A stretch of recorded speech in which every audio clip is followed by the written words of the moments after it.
Λέγομαι Χρήστος Γραμματάς, έχω γεννηθεί εδώ στα Πάμφυλα Μυτιλήνη. Όταν ήμουν 11 χρονών φύγαμε στην Αμερική με τους γονείς μου. Τούτο το χωράφι ήταν του παππού μου και ήρθα εδώ και έχτισα το σπίτι αυτό. Είναι ειρήνη, σιωπή, δεν ακούς θόρυβο και αυτό που γύρευα όλη τη ζωή μου το βρήκα εδώ.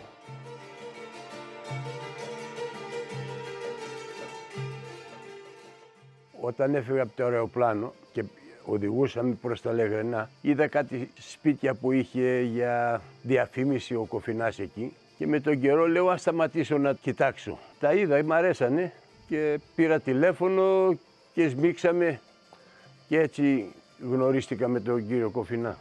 Γενικά μ' άρεσε πολύ καλά, ήταν στο λόγο τους οι άνθρωποι, κάνουν αυτό που είπανε.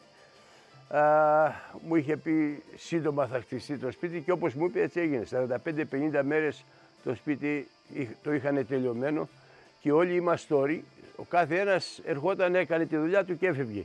Αλλά ήταν όλοι πολύ μάστοροι. Ξέραν τι κάνανε. Το σπίτι όσοι το έχουν δει το έχουν λυμπιστεί, τους άρεσε πολύ. Δόξα τω Θεώ. Να σου πω, αν θα ήθελα να χτίσω κι άλλο σπίτι, θα έπαιρνα ξανά το Κοφινά. Γιατί είναι γρήγορο και δεν έχει πολλές φασαρίες.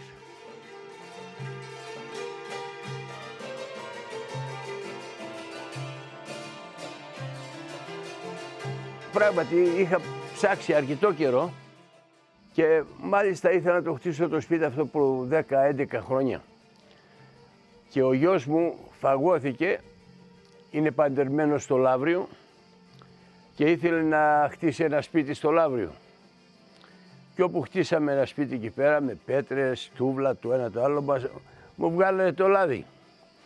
Και λέω δεν θέλω άλλο να χτίσω, αλλά θέλω να χτίσω ένα σπίτι στο χωριό που γεννήθηκα, να ερεμήσω. Και ήταν εύκολο, οικονομικό, και το κατάλληλο σπίτι για μένα. Τώρα δεν μπορώ να μιλήσω για άλλους, αλλά για μένα ήταν το κάτι άλλο. Ήταν αυτό που περίμενα και κάτι παραπάνω μπορεί να, όχι λιγότερο, παραπάνω ναι, αλλά όχι λιγότερο. Δεν περίμενα να είναι τόσο καλό, αλλά είναι. Τον είπα τι θέλω και τα έκανε ακριβώς όπως τον είπα. Δεν το πίστευα ότι τόσο γρήγορα θα γίνει το σπίτι και πράγματι έγινε. Λέω άσε να το δοκιμάσω. Και το δοκίμασα και πράγματι έγινε στα γρήγορα, όπως το είχε πει ο άνθρωπος. Ο Κοφινάς για μένα είναι ένας άνθρωπος που μου έδωσε το λόγο του και τον κράτησε. Εγώ τον εμπιστεύομαι.